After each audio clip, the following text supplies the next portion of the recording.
Shead making it happen. Watch the left side. Ball bounces. Pretty neat for a 6'1" guy to finish it off like that. Whoa. Welcome to Film Sesh. My name is Corey Tulaba. I am here, as always, with my co-host Albert, Garbage Time, Gim. And today, we are here with a very special guest. We're here with Jamal Shead from the Houston Cougars to break down some film. Jamal, thank you for taking the time to join us, man. My pleasure, man. I'm happy to be here. I mean, you had a unbelievable season last year. You were consensus first team All-American, Defensive Player of the Year, Big 12 Player of the Year, first team All Big 12. I mean, the list goes on and on. So, you know, for anybody who maybe isn't super familiar with your game, that hasn't watched over the last couple of years, how would you describe your game? I just try to go out there and play as hard as I can. Be as smart as possible, but burn it out. Try to give the game everything I got every second that I'm out there. So if you see me play, you're probably going to see me on the floor trying to get after it as much as I could. I think that's the perfect segue kind of into this first clip that we have. You know, we're going to start on the defensive side of the ball. Do you remember this play here? I don't. Oh, yes, I do. Good block. I mean, that Yeah. the amount of ground you're able to cover on this play, man, that's pretty crazy. So, take me through this. Like, how are you anticipating this?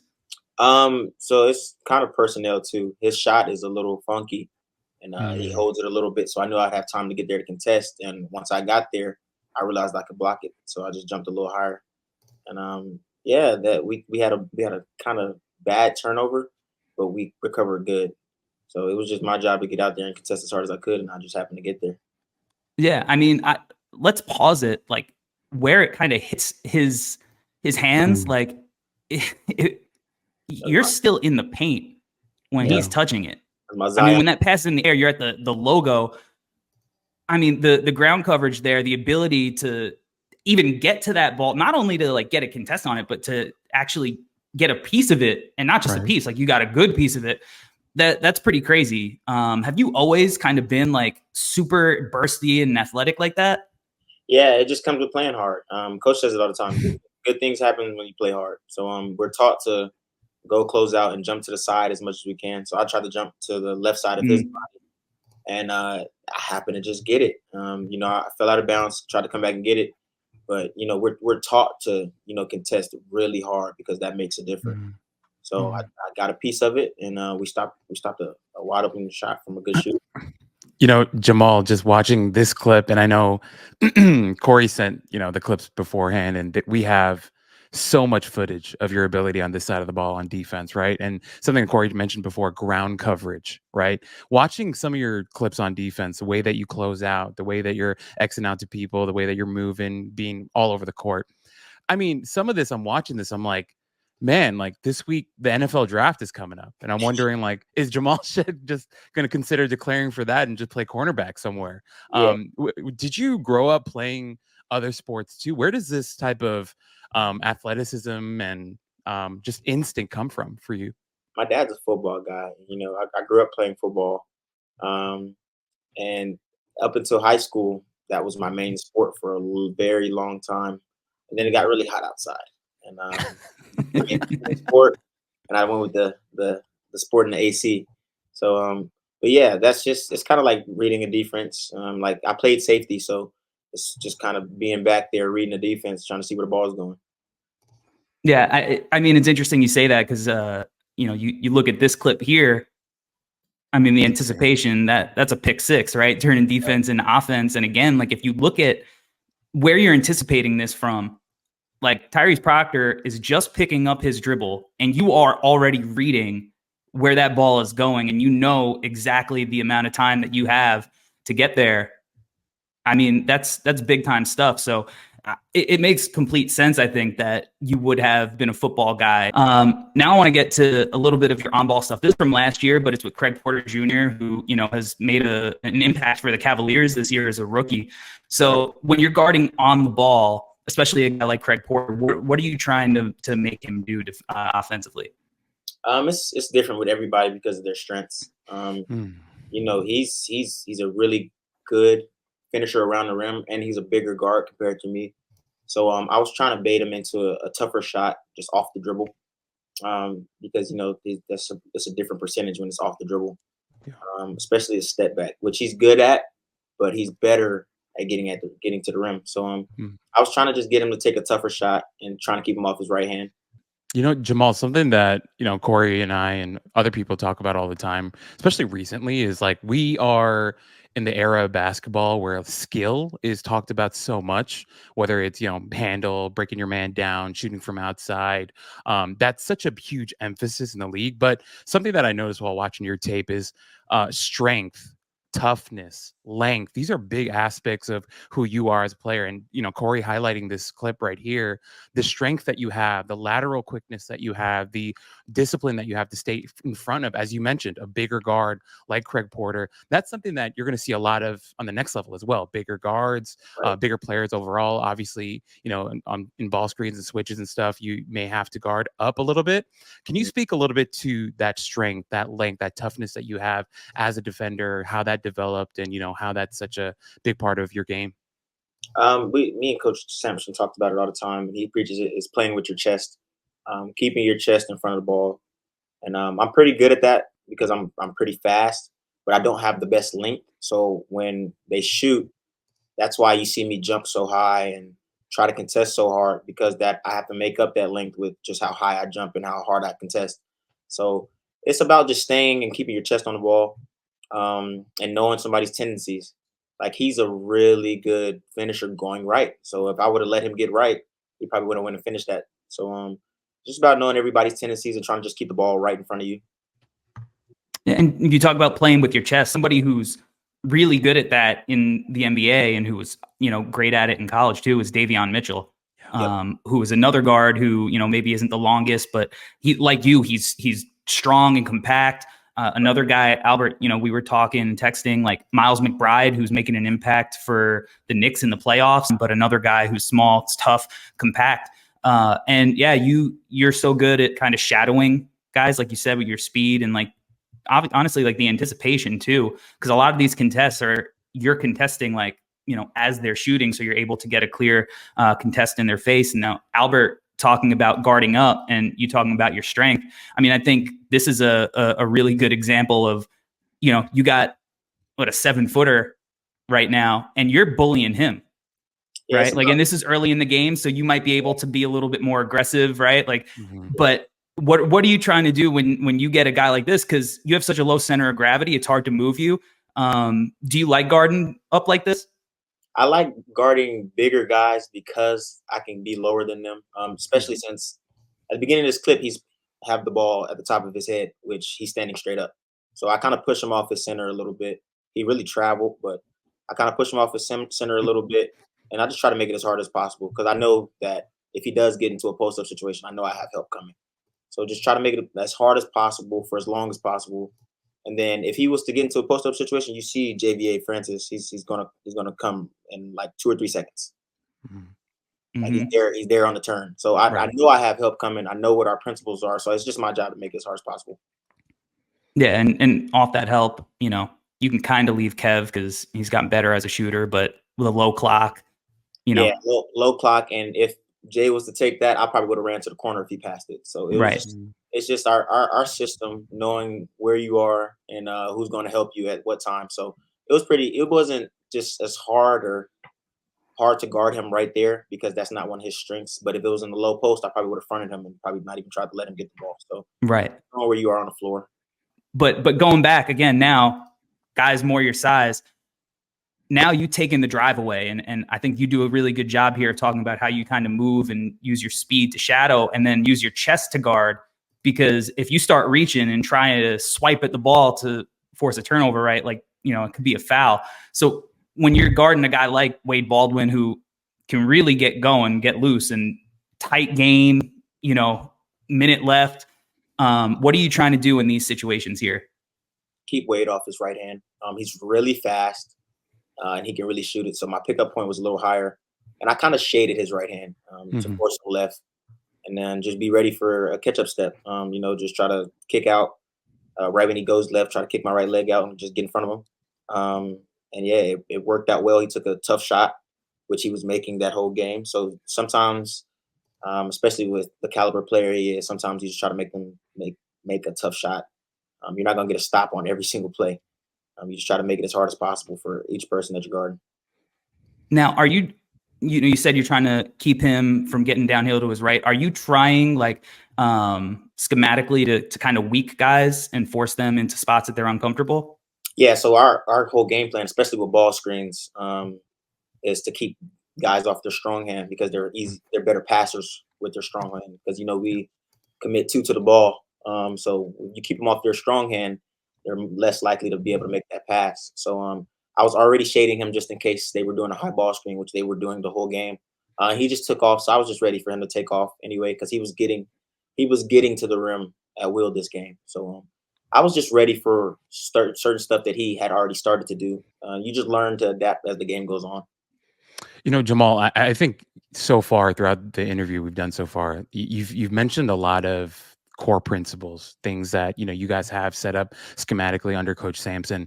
Can you speak a little bit to that experience of actually playing for Coach Samson? Just because, look, there are a lot of coaches out there, right? And players will react differently to different coaches. But I think it's clear that there's a real identity with Coach Samson, playing for him, and even just speaking to you, like the way that you keep bringing up those principles. It's clear that he really got to you guys, and he really was able to instill these principles with you. If you could speak a little bit to just that experience of playing with Coach and all the things that you learned under him. I learned that consistency is something that he preaches and he lives. That guy is the same person day in, day out, practice, games, whatever, to everybody, not just the star players. Ryan Elvin, our walk-on this year, came in the Texas A&M game in the tournament, made the biggest free throw of our year, and it's because he holds everybody to that standard that Ryan was ready. My tendencies became what they are because of what he put into me day in, day out. So our defensive principles we go over every day. We did shell drill every day. We went over baseline drives, slot drives, what to do on every single type of defense possession every day. So I think that's why we were so good defensively, because he preached it and we practiced it every day. You talked about kind of like your ball screen principles. You send two to the ball. One of the things that I've noticed is that you guys don't really gamble on the ball all too much.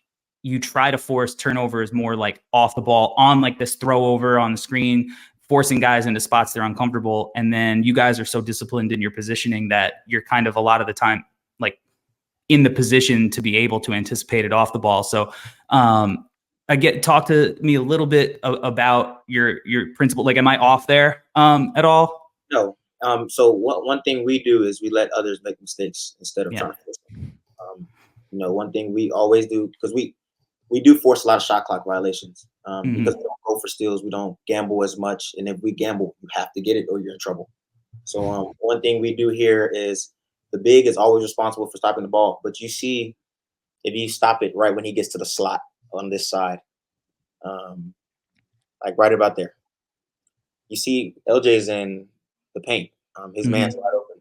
And I'm on the side of my man. So it's our big's job to stop the ball, but it's also my job not to let that pass happen across court because LJ's so far in help and he has to wait for the big to get there. So it's my job to stop that pass. So I'm just there waiting on high hands, trying to anticipate the pass. And I have his back. So the pass cross court is what we leave open most of the time, but it's the guard on ball that has to make that pass as hard as possible. So it's just our principles. And people usually see that guy open, but it's so hard to make that pass half the time because of the two on ball and the back pressure that we have that people can't really make that pass. Yeah. So you guys want to, you talked about, you got the low man here tagging the roll, so you're not giving up the layup. And if he is able, let's say you don't get to this ball, if he is able to make that throw over pass, you're going to trust yourselves to close out and force them into a tougher shot than, giving up that layup, or the help is there in case he doesn't make that pass and he goes by you, right? Now you're going to have the low man to come get vertical at the rim. Right. So if you say it's a really good shooter, which Curtis Jones is, if that pass was to get through, LJ is going to run as hard as he possibly can to run him off the line. And you have guys like JoJo Tugler and JVA Francis at the rim waiting on them. So I think we all complement each other really well in that system. Now, a few more clips before we get into the offense. This is something that, again, I think is it's really good for like young guys to watch, because it seems like you guys put so much emphasis on that low man, right? And being in position, and you've got a shooter that you're guarding, and still you're stopping in the paint, right? You're kind of just letting him go to that corner, and it puts you in position to make a play here. So take me through this play and what you're reading this whole time. So we call that a lag. When your man is going away from the ball, you lag and you sit in the paint. Our key thing is the blue line, and I know that if they're able to make this pass, that Emmanuel has the first ball. So whatever we teach, we really preach it. So I don't get hit by the screen, and then I stop because the ball is going away from me. And then we put so much emphasis on 2 on the ball that you can cheat over, and that's what I mean by you put your own little twist to it. So you can cheat over, and there's 2 on the ball right there. So that pass was really hard. So it was a slow pass coming out. So I was able to make a play on it. This last clip defensively that we're going to play here. And again, going back to the amount of ground that you're able to cover here, getting out to Deron Holmes, who's, another guy in this draft and has improved a bunch as a shooter. Right. So again, you're lagging, right? And then you're able to cover from the paint out to the corner. And these are situations that you're going to be on, be in on the next level. And your ability to consistently do this. I mean, you're talking, you point out and get out to that. So it makes complete sense as to why you made, you all these defensive teams, defensive player of the year. I mean, it's little stuff like this. And it's hard because, at the next level, you mostly see, your defensive player of the years as like bigs, right? But all of these little details that you do is what's going to make this kind of a seamless transition to the next level. And I think the easiest thing, what made it easier for me, is our coaching staff is awesome. They spoke on plays like this, Deron Holmes popping to the corner when they try to empty the side. So whoever is the lag guy, you have to cheat over. So we went over plays like this, and shoot around, and we were ready for those. So if it wasn't me, if it was LJ in that spot or Damian, I feel like they would have been prepared for that too. So our coaching staff does a great job of, telling us tendencies, telling us what guys are trying to do and trying to get to, and have us prepared for it. I think now we've seen how effective you are defensively. And now, we're going to go on to the offensive side of the ball. But, before we get into your film, you are obviously one of the best defenders, if not the best defender in college basketball. So if you had to guard you, what would you be trying to make you do? I try to make me score the ball. One thing that I pride myself on the offensive side is getting everybody involved. So, I tell coach, try to tell everybody else not to help. Make Jamal Shead score 30 points to beat us. And if he does, then we'd have to live with it, especially if I'm guarding myself. I don't think I could score 30 on myself. So, honestly, I try to get everybody involved in that offense. And, I can score the ball. I've had a couple of great scoring games this year. But I'm a pass first guy, and I've learned everybody else's tendencies so well that I kind of know where everybody's going to be at the right time. So, what did you learn from Marcus, who, obviously great college career, and then just had a really good rookie season? I know there weren't a lot of wins in Detroit, but he was a guy who was actually productive in a really hard and difficult situation. So what is have you kind of asked him about this process and what it's like? Yeah. Me and Marcus talk every day. Ever since he left, we talk every day. He taught me how to approach certain things at a pro level. His work ethic, I got a lot of that from him. And then just how he approached practice every day. I did that this year, and my year turned out better. That guy, he's a professional through and through, and how he approaches the game and how he works. I learned a lot from him. And just, the defensive side of the ball, we're both talented at that, but I also learned a lot of how he just, maneuvers on the ball, how he forces certain guys, just hand placement on hips, because his hands are freaking huge. He's just move guys with his hands. I learned a lot from him, and I still ask him questions daily, about the process I'm going through right now, and how he worked out and how he kept his body in certain shape. I ask him a lot of questions, and he's always happy to answer them. He helped me a lot, and he's been teaching me a lot these past 2 years. Now I want to go back into your offense here.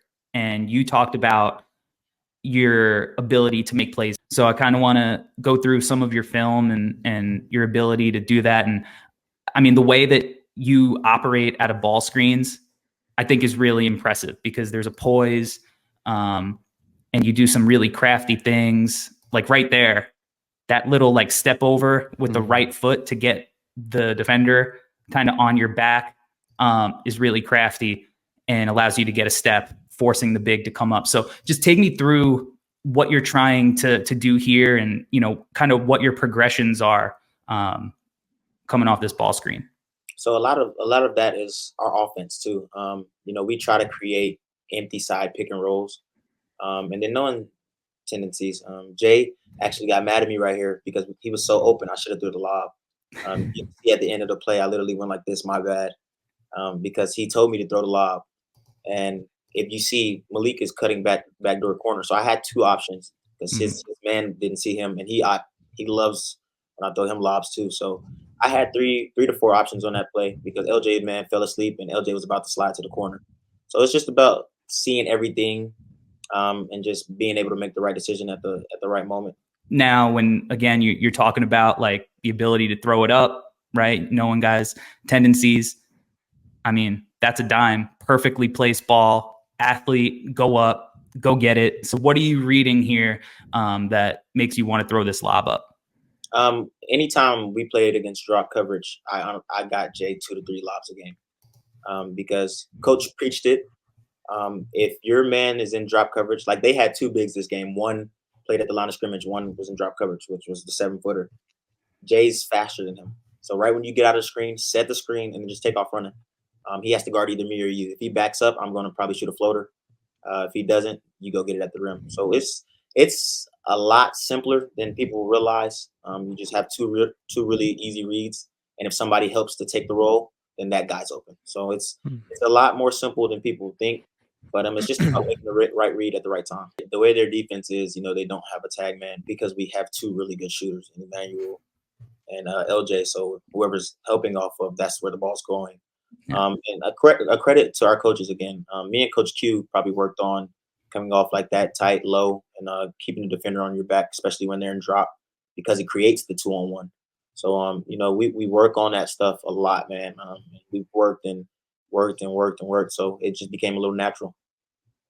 Yeah, and again, you're so good at playing at your own pace, and changing speeds and going high to low and forcing like the big who's on his heels to have to step up and guard you, you know, maybe for the floater or whatever. And then again, another just great dime. Yeah, your ability to run those pick and rolls and put pressure on the rim with your big guys is really important because again, now, you know, it's opening up different looks for you in other areas of the court. And here, you know, we're going to see that kind of side ball screen, two guys come, and now you're kicking out, spraying, you know, out to your shooter. So take me through this one and all the different reads that you might have.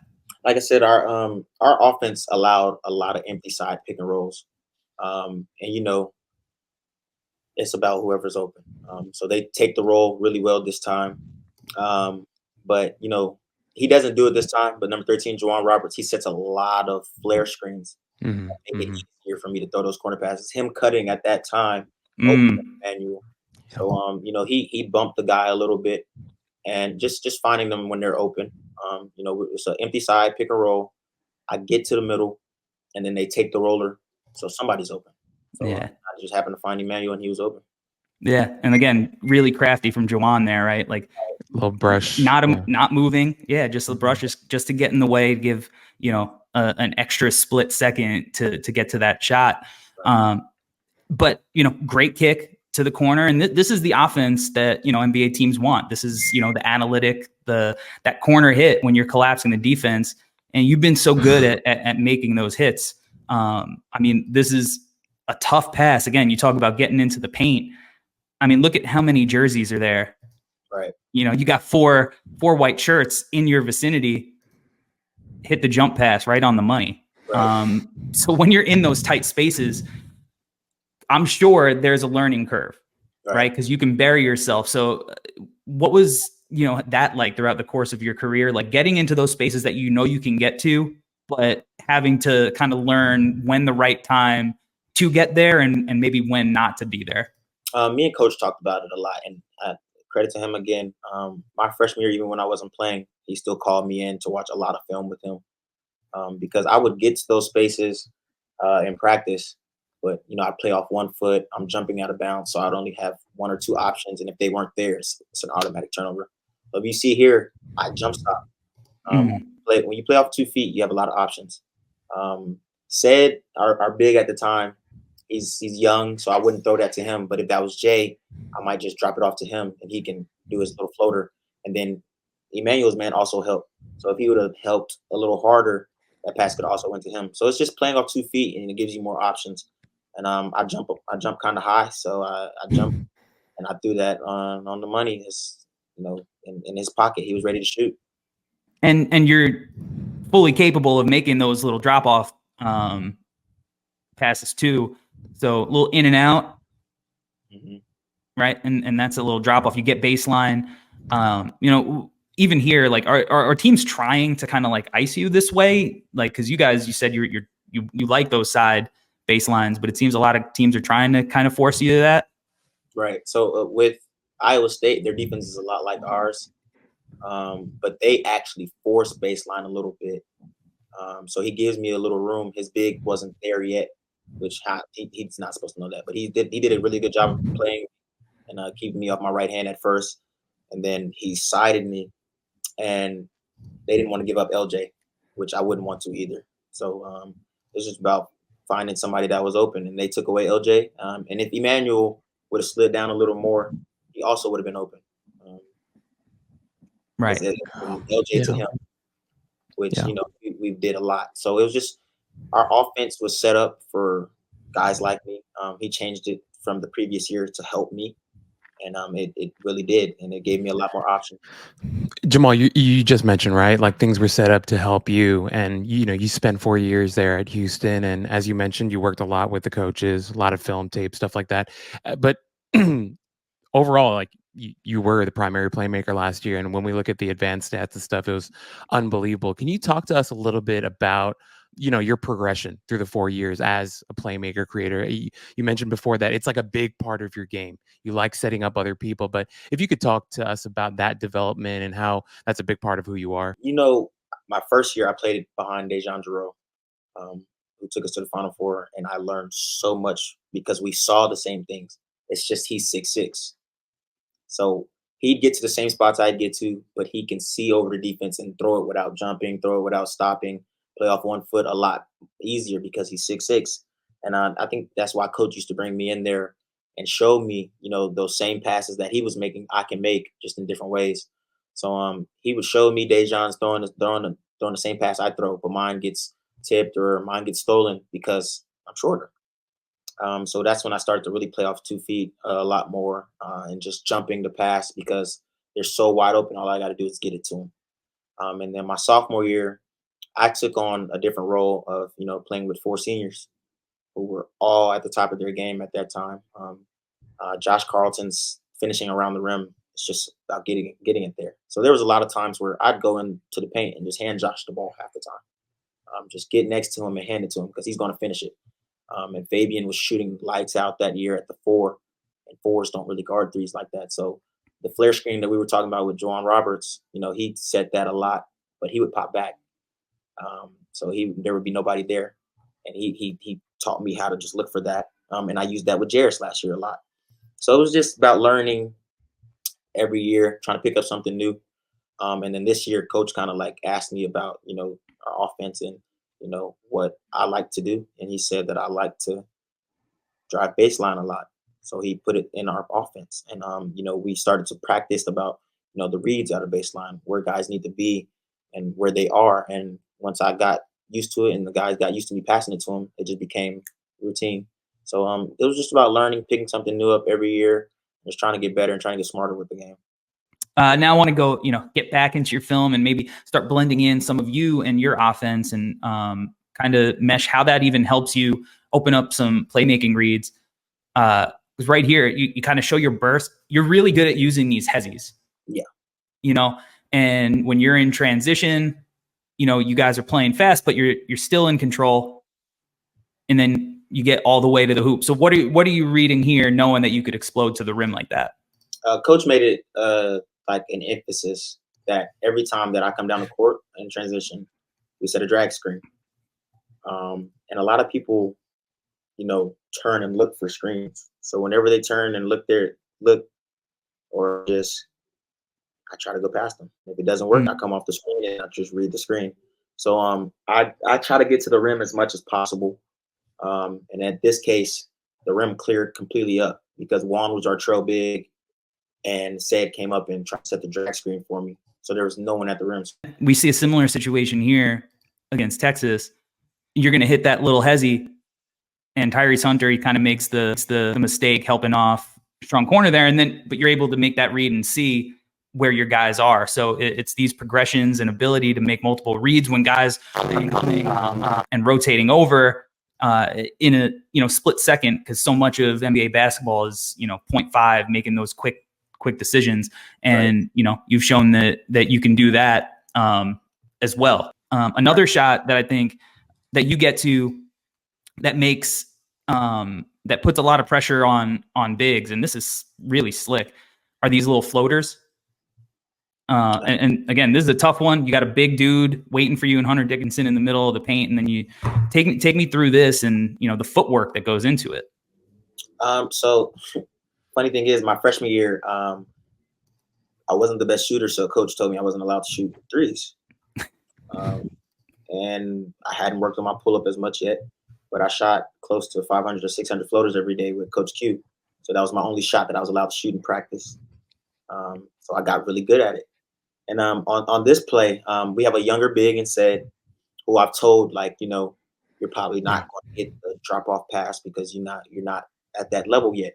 So, and I told him, if they're already set when you come set the ball screen, to slip out of it as fast as you can, and then go do the Gortat screen, which he's really good at. Yep. Like he learned that before he even got to us, because he's really good at it. So I still could have Euro'd and got to the layup. He probably would have sealed because he does it a lot. But him slipping out of that, and then Marco Jackson is also a freshman, so those little fakes and little stuff like that works on younger guys. So it's just about knowing who you're playing against, and then just trying to get to the spots that you've worked on a bunch. And then that opens up stuff here, right? Like if you can get to that floater and you get into the paint, that's going to open up these lob opportunities. Guy like Emmanuel Quickly, Trey Young, those guys are really good at making bigs pay. Now here, Kyle Filipowski's kind of no man's land. He kind of doesn't commit. Yeah, he doesn't commit either way. Yeah. Because I guess, like you said, Emmanuel Quickly and Trey Young, you don't know if they're shooting a floater or not. Right. Because I shoot my floaters the same way I pass, kind of. And those two guys, I learned a lot from Trey Young. His change of pace, like I did there, I kind of got from him a lot. Just, playing with pace is really good for a guard of my size, because I am fast, but you can't go fast all the time. You got to catch people slipping a little bit. So, and then again, knowing who you're playing with. Jay was ready for that lob before the play started. And you see him get a little spacing into the dunker spot, and he's already starting to creep up. Like he's ready for it. So I put it where he could only get it, and just playing with guys and knowing their tendencies just makes it a lot easier. Where do you think you're at now in terms of your progression as a shooter? I know before floaters and stuff was the emphasis, but now with the outside shooting, pull-up game, all that stuff, where do you feel like you are in terms of, how much you've developed? Catch and shoot, I'm a pretty good shooter. It's about just being consistent with your form and trusting your work. And I put in a lot of work, put in a lot of hours. So it's just about trusting it and trying to be consistent with what I do every day. So I'm a pretty good catch and shooter. Off the dribble, I got better this year. I made a lot of contested jumpers. And then my mid-range, I've had since high school. I got away from it because, sometimes you try to change your game once you get to the next level. And kind of forgot that I could still shoot that until, one of the assistant coaches was like, hey, you can still do that. And it kind of just came back into my game. So, it's a credit to my coaches. We work on little stuff like that day in and day out, where it's just a lot of reps.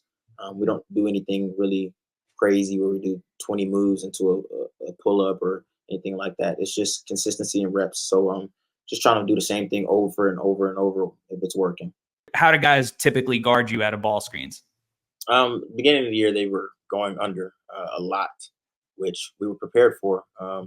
Anytime that anybody went under a screen, you got to shoot it. You got to let it fly. And it's just about having the confidence of what you work on. So I'm going to let it go. I work on it, and if it goes in, it goes in. And one thing Coach preaches is, if you work on it and you believe in yourself, don't stop shooting. You're out there for a reason. So guys go under ball screens that low, I have to let it go. If they go under when we're that high, like in a drag situation, like you guys seen earlier, we always rescreen. They get out of the reach screen. So just knowing your own strengths. So I work on that shot, and if it went in, cool. If it didn't, Jay got the rebound. That's what we do. Hey, really quickly, Jamal, like something that Corey and I talk about whenever we scout players, and especially when we're talking about outside shooting. Sometimes like a big chunk of the battle is just taking the damn shot. Like there are a lot of guys who are just straight, and I don't mean to slight them, but some of them just, they get left open like this, right? They go under on the screen and they just don't have it in them to put the shot up. And I think what you just said is so important because people talk about it all the time. A big chunk of shooting is just confidence, right? And you mentioned like, if I'm putting up the reps, and then I'm going to take the shot because I did the work and I believe in myself. And I think, looking at these reps with them going under you, just for NBA scouts, front office people, whatever, they're going to watch this and go, well, at least he's not afraid. That's the biggest thing. And clearly he's working on it. He believes in it. And the fact that you're even putting up the shot, I think that's a huge thing and really speaks to the amount of work and the self-belief that you have, in that shot. Coach is really helpful in that. Early in the year, LJ went through a shooting slump and stopped shooting. Dude, you're our best shooter. Coach told him next game, you need to shoot at least 7 or 8. Just because, and that's the type of guy Coach Samson is. He gives you confidence. He believes in you, especially if he's seen your work. So, he started to tell me, if they go under, shoot that 3 or 4 times a game. And, that it just helps. And you make a couple, they can't do that anymore. So it makes the game easier for yourself. Your ability to be confident in all the ways that you can shoot, because it's not like you were only shooting right when guys were going under. I thought the confidence that you had as a shot maker, and I think it says a lot because, obviously you had Marcus last year, who's a great shooter, great space creator, and is a guy who was leading your offense, and you're stepping into that role now to be able to create shots that you were able to create consistently. You got Jacoby Walter, potentially a lottery pick. I mean, this is not a low clock. I mean, Tough. Maybe there's 10 seconds. It's not like, you got a grenade here. This is a confident combo move. So like, it's simple, but it's confident. And I like the little, you wave, talk to me about the little wave at the end. I know it wasn't a wave. It wasn't a wave. Okay. So, one thing, like I say, our coaches listen, our coaches tell us something and we listen. So one thing Coach Q, me and him work on is just always holding our follow through. So my follow through stays up on this. It goes in. And before I turn around, I look straight at him and I just have my hand up.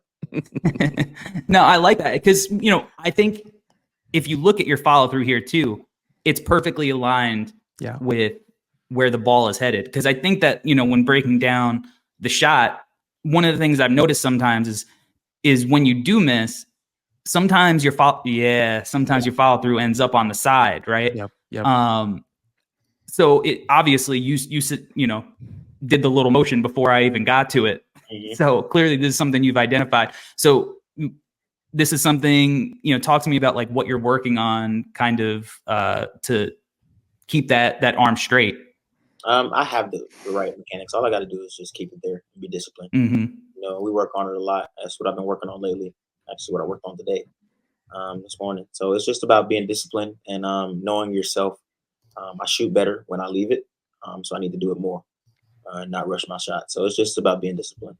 And we have so much evidence of your ability to hit, not even just like, open shots, but these tough kind of combo move shots that, are NBA level shots. And big moment here, sidestep. You do kind of snake bite it a little bit, but the follow through is really pretty and right in line, and you hit this confidently, a minute and a half left, up one, right? Like to the side step.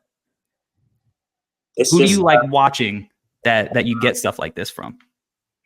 Marcus Sasser. So it's just about, we talk about trusting the work. I put up a lot of shots a day, so that's not even something I work on. That's just about being in the gym and getting reps. So shoot it with confidence. And those type of moments, the ball is usually in my hands anyway. So I'm kind of used to those moments, and I was just shooting it with confidence because they compacted the paint really well. They were ready for whatever we had, so I had to get a tough shot up, and I just happened to make it. I mean, even it's weird. It's crazy that you say Marcus Sasser, because even the footwork on this shot reminds me of him. It looks a lot like him, Yep. And if you can, Jamal, speaking to a little bit to the importance of footwork on these outside jumpers. I know you're working on your follow through and stuff, but we're figuring out your feet. Getting that balance under you, getting yourself in good rhythm. If you could speak a little bit to that and how that's a big part of your shooting. When you're on balance, your shot looks way better. We talked about that a lot. Just getting the way my shot is, getting that right foot in front a little bit, and getting my left foot behind me and getting that lift made my shot a lot easier to where I'm not just pushing it and using my arms. So you can see a little arc on it. You can see it looked good, it had a good rotation. So it's about being consistent with that. And we talk about Marcus a lot. The reason I know how to do it is because I guarded it for 3 years. My freshman year was, excuse my language, was hell because I had to guard him every day. So, I took a lot from him because I was guarding him, and I learned a lot from him because I was guarding him. So, I feel like I could guard anybody if I could guard Marcus Sasser. Now, at the next level, you're not just, going to have the ball in your hand 100% of the time. You might be playing off of, some other guys. You could be playing off of LeBron James. You could be playing off of Trae Young or Luka or, some of these guys, LaMelo Ball. So, you mentioned your ability to catch and shoot and play off the ball, playing with guys like Marcus. How much has that helped you learn how to be a guy who doesn't have the ball in his hands all the time? Having fun, taking a back seat and watching him work, and then just being ready to shoot. And also learning how to cut. Sometimes you take a guy who's just sitting there watching, and then you watch when guys go to work that you just lose yourself and you're sitting there watching the game. It's about being engaged and staying locked in, and learning that if a guy's driving baseline, I need to be in that corner, or if he's driving towards me, I need to slide down. Just being engaged with the game and trusting your shot, trusting your work. Yeah. And, I think that's stuff that you've done a really good job on. You lift here, missed a shot. You see that follow through again. But a lot of your catch and shoots weren't just like stationary spot ups. Like you were doing a lot of movement. Now, I think one of the other things, like outside of follow through, there are times where they'd spray the ball out to you and maybe you would like not shoot it in rhythm, maybe like catch it, hold it for a second and then shoot it. But when you are like just catching and shooting right in rhythm, whether it's off the hop or the 1-2, like, I mean, that's money. Like there's nothing that you can point to where you would say that, that's not going to be a guy who could get it up into the high 30s or the 40s one day. So, again, does that just come down to confidence and reps of even if there's a guy closing at you, you're still going to feel unbothered by it? Yeah. And most of the time my threes come from, I'm the grenade guy, and we've talked about it. And I've accepted it because I'd rather my percentage go down than all of yours, because I'll take the miss. It doesn't matter to me, and I know how to miss to where we have the best chance of getting the rebound. So I'll be the grenade guy. I usually have the ball with 5 seconds left in my hand, so it doesn't matter. But those shots right there, those are the shots I have to make. Because I am wide open, and LJ gave me a great pass right into my pocket. So those are the type of shots that I really have to make, that I've worked on. So it's just about being ready to catch and shoot and trusting your work. At the end of the day, you bring so much to the table. Albert mentioned your advanced stats. I think your assist percentage was over 40 this year. And your turnover percentage was only like 13. Like that discrepancy, right? So like high assist to turnover ratio. Defensively, you had a steal percentage, I think, over 5 and a block percentage over 2.5, something crazy. Like those would be great numbers for like a 6'8" wing, right? Not a 6 foot, 6'1", 6'2" guard. So, I mean, talk to me about like the intangibles that you bring, because obviously you have an impact statistically, but you don't have as successful a college career with runs like that you've had without also, having those intangibles. So like talk, if we were an NBA team, talk to me about what you bring that doesn't show up in the stat sheet. Coach says it all the time. You find ways to impact winning. And I found my niches. I found ways that I could stay on the floor and impact winning, which was defense, being first guy on the floor to lose balls, making the right read, even if I'm not on the ball. If it's just the extra pass, that's cool. That's just ways you find ways to stay on the court. My sophomore year, that's what I really had to do, because our guard room was me, Marcus Sasser, Tremont Mark, Tajay Moore, and Kyler Edwards, which 3 of those guys are 2 G League that go back and forth to the NBA. One that's just finished his rookie year in the NBA, and another who just transferred to Texas and was Arkansas's best guy last year. Mm-hmm. So, our guard room, every time that I've been at Houston every year, has been really good. So you find ways to stay on the floor, and you just find ways to impact winning. And Coach preached it, and I kind of just found my niches, and I found ways to stay on the floor. Draft's coming up. We're in that period now, preparing for all that stuff. What are the main areas right now that you're really keying in on? You're like, hey, this is what I'm spending most of my time on in terms of preparing for, this next step. Reps behind that 3-point line. If I'm on the team, people are going to look at my college stats and, help off of me. So you have to be ready to catch and shoot. So I can kind of do everything else. I'm not perfect, but I'm pretty good at everything else. Finding open man, defensive side, kind of got some intangibles. But, the biggest thing for me is just hitting open 3. So that's what I'm constantly working on. I know we appreciate that you taking all this time out of your schedule. I know you're working hard, preparing for the draft. So I just want to say, thank you for stopping by and chopping it up with the No Ceilings guys. Thank you. It was a pleasure, and thank you for having me, man. It was an honor to be on the show.